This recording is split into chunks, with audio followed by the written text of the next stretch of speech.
Hello ladies and gentlemen, and welcome back to another Oscar's Aviation video. And coming up this week, an A350 loses its back wheel, Delta buys 31 new aircraft, and UPS retires all of its MD-11 fleet. So this week we start off with a private jet crash, and to be specific, a Bombardier Challenger 650. This crash happened at Bangor Airport, which is just north of New York. This crash happened approximately 15 minutes past midnight.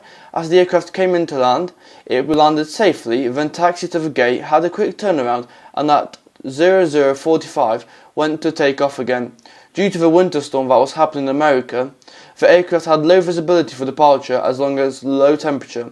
We have information that they did use de-ice, so the aircraft had any ice or snow on it, which could cause a crash, so we know it's not that. After that, the aircraft started to take off. After rotating, the aircraft spun round upside down and crashed at the end of the runway. Sadly, all 8 people died on board, and there are no survivors, and the FAA is still investigating this crash. A lot of aircraft did have to be diverted from Bangor Airport due to the extreme weather conditions that were at the airport. The temperatures were approximately -5 degrees, and it was snowing quite heavily with low visibility. This could have been one reason of the crash, but other reasons could include icing or snow on the aircraft's ailerons, which is the aircraft system to pull up. Either way, the FAA is investigating, and we'll hopefully know more details soon. Sticking in America and Canada experienced quite low temperatures during this week, especially Tuesday, Wednesday and partially Thursday. This included a lot of snowfall, negative temperatures and ice on runways.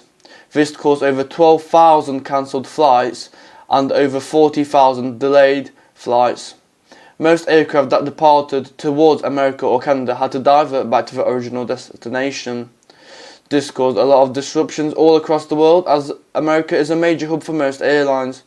This caused many delays in Heathrow from aircraft that had to be kept in the gate as the storm passed. Obviously, they tried to deal with it, but due to the amount of snowfall, there was not much they could do. They had all the de-icing trucks, snow plows and everything they could to try and clear the snow, but nothing really seemed to help. On Tuesday, UPS released a statement saying that they'll retire all their MD-11 fleet by the end of this month. They can't really fly them due to an accident that happened in November, including the UPS MD-11 that slithered off the end of the runway after pulling up. This is quite sad news, as they were the biggest operator of MD-11s, having almost 26 aircraft. They were the biggest operator, and now there are only 2 other MD-11 operators left in the world. This is the end of over 2 decades of service for the aircraft with UPS, and the UPS has said they'll be buying newer and more modern jets, including the Boeing 747 and the Boeing 767 freighter series aircraft. Of course, we all knew that this had to come at some time, as the MD-11 is a really old aircraft, has outdated systems, and it's less efficient than the newer aircraft. On Wednesday, a British Airways A350 lost its wheel during departure. The aircraft was departing from Las Vegas heading towards London Heathrow Airport. This is quite a standard route operated by British Airways from Las Vegas to Heathrow, and should normally take around 11 to 13 hours. After pulling up, the aircraft continued its climb, and at the positive rate and gear up call, when the wheel started to go up, you can see on the video that the back wheel falls off. The wheel has apparently not been found yet, but the aircraft did continue its flight to London Heathrow, as the pilot stated it wasn't a critical emergency. The aircraft then landed in London Heathrow, where it is still in maintenance, and as you can see, the damage isn't too bad, it just looks like it fell off. So about the causes of this, we don't really know, but there are assumptions that the wheel has been changed apparently a week before that, and that the screw could not have been tightened enough, and meaning the wheel just fell off due to high speed and wind resistance. This week, Delta has announced that they'll be purchasing over 31 new aircraft. This includes 16 A330s and 15 A350s. This is another attempt to try and make the modern fleet, and this deal is set to be completed by the end of 2029. The aircraft has already been ordered, and Airbus have confirmed the order and have shown some pictures of what the aircraft will look like. As you can see, Delta is spending a lot of money and time and investment into modernising the fleet, as they currently have a lot of old aircraft. including the 717, 767 and 757, which they're trying to minimise the use of, and trying to maximise the newer aircraft, which could lead to more profit.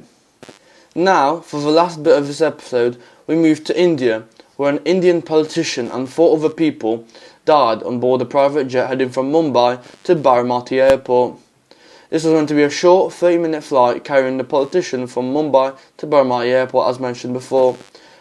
As to say, Baramati Airport does not have an instrument landing system, which means that the pilot will have to land without using any of its actual components. So after coming in, the visibility was quite low at only about 1.5 kilometers due to a frequent sandstorm. Upon coming in to land, the aircraft had a missed approach on the first go due to not being aligned properly with the runway. On the second approach, just before touching down, the aircraft zoomed to the left side, crashing and going off the runway. All people sadly lost their lives in this incident, and the aircraft is not really reusable, as you can see on the pictures. Now the FIA and the Indian air authorities said that they will be investigating this crash to see what has happened. Anyways, thank you for watching. I hope you have enjoyed this weekly dose of aviation. As you know, we'll be back next week with another video, so please make sure to like and subscribe, and I'll see you guys again next week.